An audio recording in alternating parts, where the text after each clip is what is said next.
मार डालेंगी ये बंद पैकेट की चीजें, 2 पल का मजा और जिंदगी भर की सजा। दोस्तों, क्या आपको पता है नूडल और चिप्स जैसी इन सारी पैकेट में बंद चीजों में सुअर की चर्बी को मिलाया जाता है? और क्या आपको पता है फैक्ट्री में काजू कैसे बनता है? अगर आप सोचते हैं कि काजू को डायरेक्ट पेड़ों से तोड़कर मार्केट में भेज दिया जाता है तो आप गलत हो, क्योंकि काजू का कच्चा फल जहरीला होता है। और क्या आपको पता है सप्लीमेंट बनाने के लिए जानवरों की हड्डियों का इस्तेमाल किया जाता है? अगर नहीं पता तो टेंशन नहीं लेने का, क्योंकि आज के वीडियो में हम आपको दिखाएंगे डेली लाइफ में इस्तेमाल होने वाली चीजें फैक्ट्री में आखिर कैसे बनती हैं। चलिए शुरू करते हैं। अपनी कुर्सी की पेटी बांध लीजिए, मौसम बिगड़ने वाला है। किशमिश मेकिंग प्रोसेस। दोस्तों, किशमिश कितना फायदेमंद होता है ये तो आपको पता ही होगा, लेकिन क्या आपको पता है जो अंगूर हम बाजार से लाते हैं उनसे किशमिश नहीं बनते। अगर आप उन अंगूर से किशमिश बनाने की कोशिश करोगे तो अंगूर ऐसे ही खराब हो जाएंगे। दोस्तों, भारत में अर्कावती और सुल्ताना इन्हीं 2 अंगूर की किस्मों से किशमिश बनाई जाती है। तो दोस्तों, किशमिश बनाने के लिए सबसे पहले इन अंगूरों की खेती की जाती है, और जब ये सारे अंगूर पक जाते हैं तब बारी आती है इनकी हार्वेस्टिंग की, जिसके लिए वर्कर सभी अंगूरों के गुच्छों को तोड़ तोड़ कर कैरेट में भरते जाते हैं, जिसके बाद इन्हें गाड़ी पर लोड करके प्रोसेसिंग एरिया में लाया जाता है। और फिर इन अंगूरों से भरे कैरेट को बारी बारी से इथाइल ओलिएट और पोटेशियम कार्बोनेट के मिक्सचर में डुबोकर 3 से 5 मिनट तक छोड़ दिया जाता है। ऐसा करने से अंगूरों के सारे बैक्टीरिया और फंगस नष्ट हो जाते हैं, और इन केमिकल की वजह से अंगूरों की सूखने की प्रोसेस भी काफी तेज हो जाती है और ये सड़ते भी नहीं है।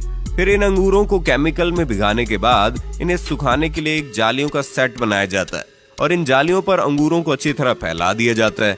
अंगूरों पर डायरेक्ट धूप लगने से खराब हो जाते हैं, इसलिए इन जालियों के रूम को छायादार बनाया जाता है। और फिर इन अंगूरों को 10 दिन सुखाने के बाद ये सल्फर प्रोसेस के लिए रेडी हो जाते हैं, जिसके लिए इस जालीदार रूम को पूरी तरह से पैक कर दिया जाता है ताकि सल्फर का धुआं बाहर ना जा सके। उसके बाद रूम में थोड़ी थोड़ी दूरी पर गड्ढा करके उसमें भूसे को डालकर उस पर सल्फर पाउडर डाल दिया जाता है, और फिर सल्फर को जलाने के लिए उस पर जलता हुआ कोयला डाल देते हैं। ऐसा करने से रात भर सल्फर का धुआं अंगूरों पर लगता रहता है, जिसकी वजह से अंगूर तेजी से सिकुड़ने लगते हैं। और इसके बाद अगले दिन इस रूम को खोल दिया जाता है, और फिर अंगूरों को 4 से 5 दिन सूखने के लिए छोड़ दिया जाता है। और जब सभी अंगूर सूख कर पूरी तरह से किशमिश बन जाते हैं तो इन किशमिश को निकाल कर कैरेट में भर लिया जाता है। इसके बाद इनकी सफाई करने के लिए इन्हें प्रोसेसिंग फैक्ट्री में लाया जाता है। फैक्ट्री में लाने के बाद सबसे पहले किशमिश को क्लीनिंग मशीन में डाला जाता है, जहां ये किशमिश कन्वेयर बेल्ट की मदद से जब वाइब्रेटिंग मशीन तक पहुंचते हैं तो ये मशीन अपने आप वाइब्रेटिंग सिस्टम की मदद से किशमिश में मौजूद डंडियों और कचरों को अलग कर देती है।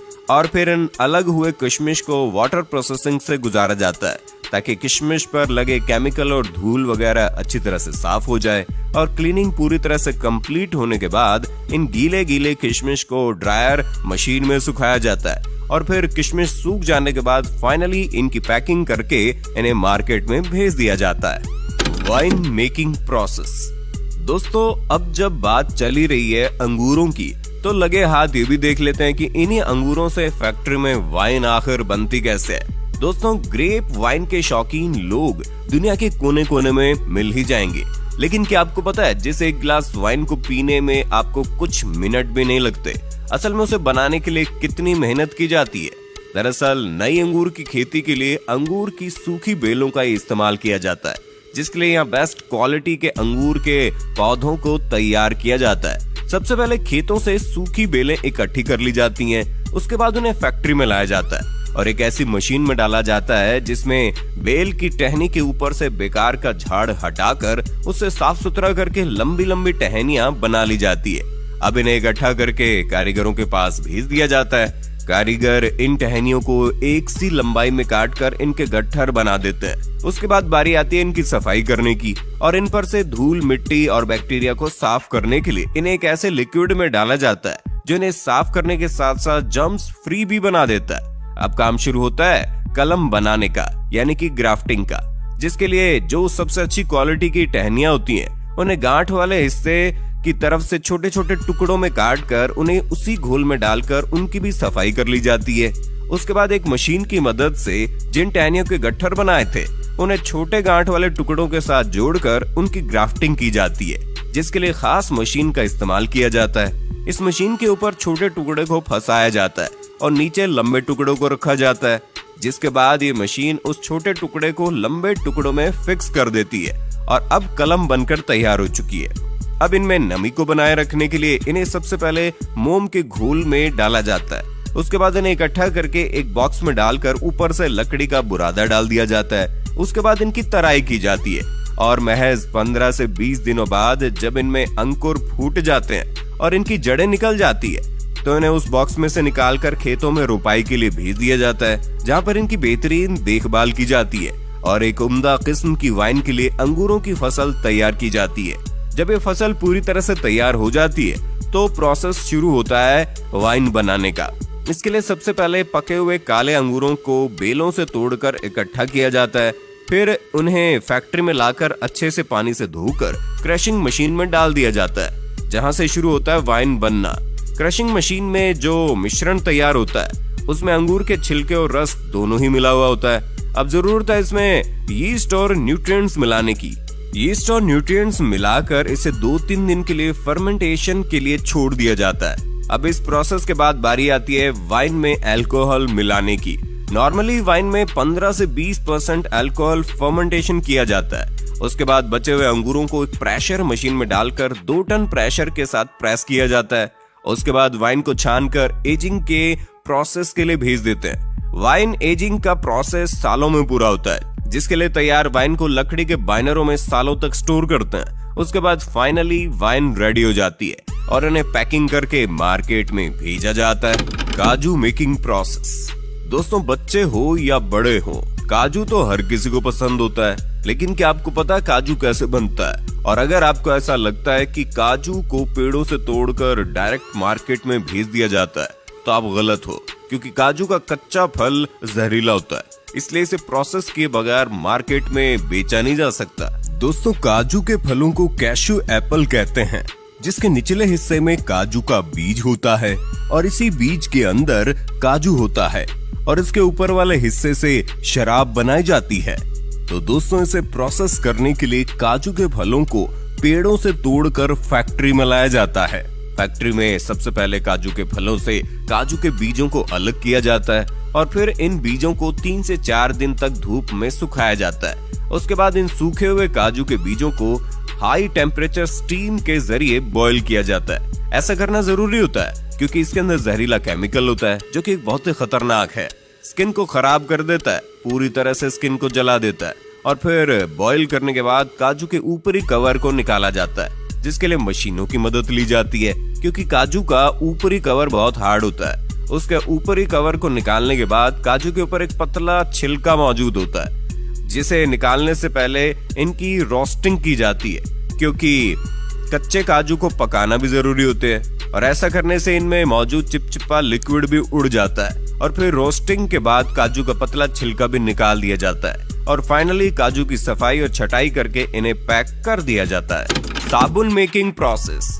दोस्तों, साबुन का इस्तेमाल तो हर कोई करता है, लेकिन किसी को ये नहीं पता होता कि आखिर फैक्ट्री में साबुन बनता कैसे है। देखिए दोस्तों, साबुन बनाने के लिए सबसे पहले एक बड़े से टैंक में कास्टिक सोडा के साथ एनिमल फैट को मिलाया जाता है और फिर इसमें पानी मिलाकर 15 से 20 मिनट तक उबाला जाता है। उसके बाद इस लिक्विड को छोटे छोटे छेदों के जरिए काफी प्रेशर के साथ कन्वेयर बेल्ट पर छोड़ा जाता है। इस प्रेशर की वजह से कन्वेयर बेल्ट पर जाते ही ये लिक्विड सख्त होने लगता है। उसके बाद इस मिक्सचर को 2 रोलर के बीच से गुजारा जाता है, जहां से मिक्सचर पतली पतली रिबन के शेप में बाहर निकलता है और अब इन पतले पतले रिबन को ग्राइंडर में डालकर छोटे छोटे टुकड़ों में काट लिया जाता है और फिर उसे दूसरे कंटेनर में डालकर कंपनी वाले अपने प्रोडक्ट के हिसाब से उसमें कलर और खुशबू के लिए फ्रेग्रेंस ऑयल मिलाते हैं। उसके बाद उसे अच्छी तरह मिक्स करके एक बड़े से सांचे में कंप्रेस किया जाता है, जिससे साबुन की लंबी लंबी बट्टी बाहर निकलने लगती है और फिर एक कटर मशीन इन साबुन की लंबी लंबी बट्टियों को छोटे छोटे हिस्सों में काट देती है। उसके बाद कंपनियां अपनी अपनी कंपनी के हिसाब से साबुन पर ब्रांडिंग करके उन्हें पैक कर देते हैं। Polyester cloth making. चलिए जानते हैं खराब प्लास्टिक से फैक्ट्री में कपड़ा आखिर बनता कैसे। देखिए दोस्तों, खराब प्लास्टिक से कपड़ा बनाने के लिए सबसे पहले दुनिया भर से बहुत सारा खराब प्लास्टिक का मटेरियल फैक्ट्री में मंगवाया जाता है। उसके बाद इन सारे खराब प्लास्टिक के मटेरियल को कन्वेयर बेल्ट पर डालकर बहुत ज्यादा खराब प्लास्टिक को अलग कर दिया जाता है और फिर इन खराब प्लास्टिक के मटेरियल को एक क्रशर मशीन में डालकर क्रश किया जाता है। इसके बाद इस बारीक प्लास्टिक को गरम पानी में डालकर उबाला जाता है और जब ये प्लास्टिक बिल्कुल साफ हो जाती है तो एक छलनी की मदद से इन ऑफ प्लास्टिक को छानकर बाहर निकाल लिया जाता है, जिसके बाद इन प्लास्टिक को एक रोटेटिंग मशीन में डालकर ड्राई कर लिया जाता है और फिर इस ड्राई प्लास्टिक के पाउडर को इस मशीन में डाला जाता है, जहां ये प्लास्टिक का पाउडर हाई टेम्परेचर से गुजरते हुए प्लास्टिक के लंबे थ्रेड की शेप में बाहर निकलता है। इसके बाद इसे हीट करके फाइबर बना लिया जाता है। ये फाइबर रुई के शेप में होता है, जिसके बाद इसे रुई से धागा बनाया जाता है और धागे से कपड़े कैसे बनते हैं ये तो आपको पता ही होगा। Supplement making process. दोस्तों आजकल का दौर सप्लीमेंट का दौर है। आजकल की भाग दौड़ भरी जिंदगी में हर कोई सप्लीमेंट का इस्तेमाल करता है और हर एक व्यक्ति जो जिम करता है वो भी सप्लीमेंट का इस्तेमाल जरूर करता है।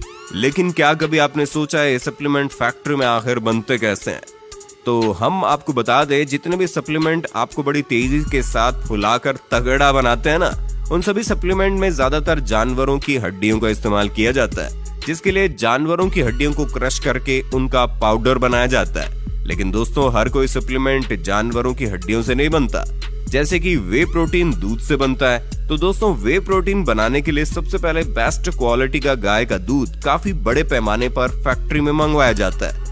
उसके बाद इस दूध में एंजाइम्स मिलाकर प्रोसेस किया जाता है, जिससे दही और लिक्विड वे अलग अलग हो जाते हैं और फिर इस लिक्विड को 145 डिग्री पर गर्म करके तुरंत 4 से 5 डिग्री पर ठंडा कर लिया जाता है। इस प्रोसेस को पास्चुराइजेशन कहते हैं।